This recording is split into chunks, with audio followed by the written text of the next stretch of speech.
বাবা মায়ের রাজকন্যা ছিলাম আমি। আমার বাবা যতদিন বেঁচে ছিল আমার খুব হাসি খুশিতে জীবন পার হচ্ছিল, কিন্তু হঠাৎ করেই আমার বাবা এই পৃথিবী ত্যাগ করে চলে যায়। আর সেই মুহূর্ত থেকে আমি হয়ে যাই এক অভাগী, এক অসহায়। ভাইয়ের সংসারে হয়ে যাই বোঝা। ভাবি আমার সাথে প্রতিনিয়ত খারাপ ব্যবহার করত, অত্যাচার করত, কিন্তু আমার মা এগুলো দেখত, তারপরেও কোনো কথা সে বলতো না।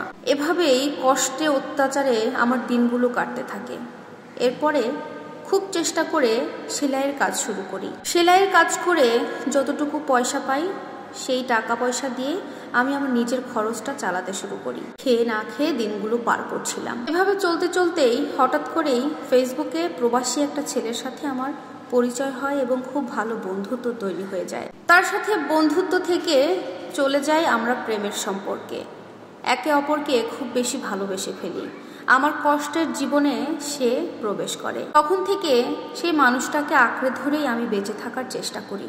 তার সাথে আমার দিনগুলো ভালোই কাটছিল, বেশ হাসি খুশি আনন্দেই ছিলাম। কিন্তু তার কাছে আমার ছোট ছোট আবদার, ছোট ছোট কথা বা ইচ্ছার কোনো মূল্য আমি পেতাম না। তারপরেও আমি ভালো ছিলাম। যখন বুঝতে পারলাম সে আমার ছোট ছোট আবদার, ইচ্ছাগুলোর কোনো দাম দেয় না, তখন তার কাছে আমি তেমন কোনো আবদার করতাম না। এভাবে দিনগুলো পার হচ্ছিল। এর মধ্যে হঠাৎ করে একদিন আমার ভাবি আমাকে মেরে ফেলার প্ল্যান করে। সেই রাতটা আমার জীবনের একটা কাল রাত্রি ছিল। আমার ভাবি ভাইয়ের বউ, সে মনে করেছিল আমি হয়তোবা সেদিন আর বাঁচব না, মরে গেছি। আমার সাথে এতই খারাপ করেছিল, আমি সেটা কল্পনাও করতে পারিনি যে আমার ভাইয়ের বউ আমার সাথে এমন করতে পারে, আমাকে মেরে ফেলতে চায়। আর ওই অবস্থাতেই প্রবাস থেকে আমার ভালোবাসার মানুষটা দেশে আসে। আমার অবস্থা এতটাই খারাপ ছিল, আমি বাইরে বের হয়ে তার সাথে দেখা করার পর্যন্ত অবস্থায় ছিলাম না। যখন আমি তার সাথে দেখা করতে পারিনি, সে আমাকে ভুল বুঝে আমার উপরে রাগ করে আবারও সে প্রবাসে চলে যায়। প্রবাসে চলে যাওয়ার পরে তাকে আমি অনেকভাবে বোঝানোর চেষ্টা করি, বুঝিয়ে তার সাথে আবারও কথা বলা শুরু হয়, কিন্তু আগের মতো আর কোনো কিছুই হয় না। এভাবে দিন পার হতে হতে আমি বুঝতে পারলাম সে আমাকে আর বিশ্বাস করে না।